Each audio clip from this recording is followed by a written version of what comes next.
Hey there. So, what if I told you that you could have your very first real conversation in Spanish in like the next 5 minutes?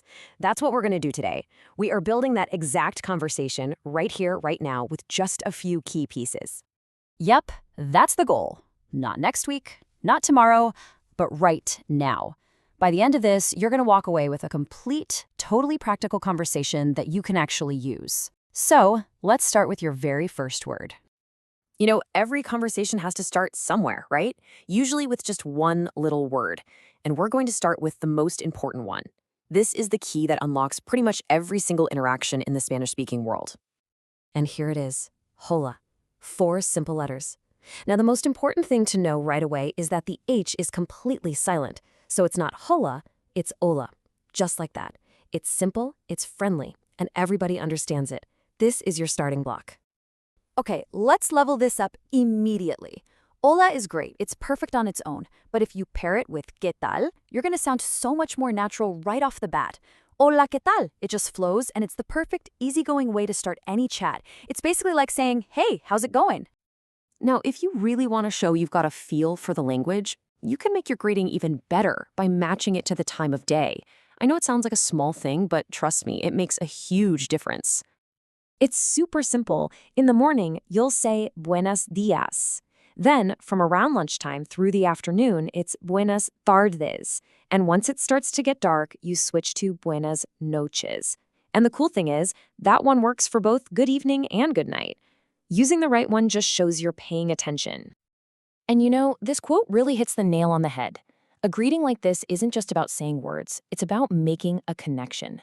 You're showing you care, and people really, really appreciate that. All right, so you said hello. Now what happens? Let's get you some super practical tools. Numbers aren't just for math test, they are for real life. And we're going to get the first 10 down right now.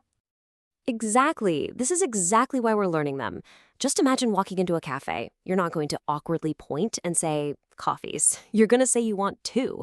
Knowing just 1 through 10 covers so many of these everyday situations. Okay, let's do this together. Just repeat after me. 1, 2, 3, 4, 5. See? Perfect. You've just learned half the numbers you need for all kinds of daily tasks. Let's finish them off. You got this. Here we go. 6, 7, 8, 9, and 10. Fantastic. Quick tip. That Z at the end of diez usually sounds like a soft S. So, diez.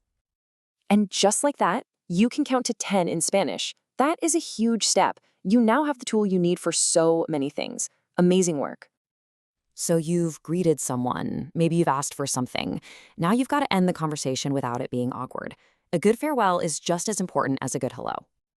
Okay, this is a really important little secret. Adios can sometimes sound a bit dramatic, a little final, like you don't ever expect to see them again. But hasta luego, that's your everyday, go-to, friendly see you later. It's what you're going to hear all the time, and it's the perfect one to have ready. And hey, for a little extra credit, you've got a couple more in your back pocket. Hasta pronto is great if you actually think you'll see them soon. And ciao, super casual, super friendly, perfect for ending a quick chat with someone at a shop. All right, this is it.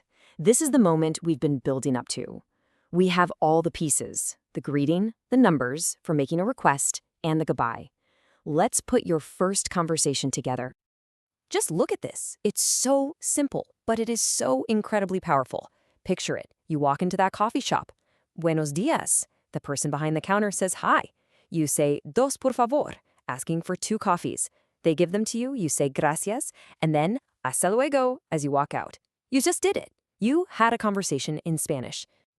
So there you have it. In just a few minutes, you've gone from 0 to having a real working conversation script. You are officially a Spanish speaker.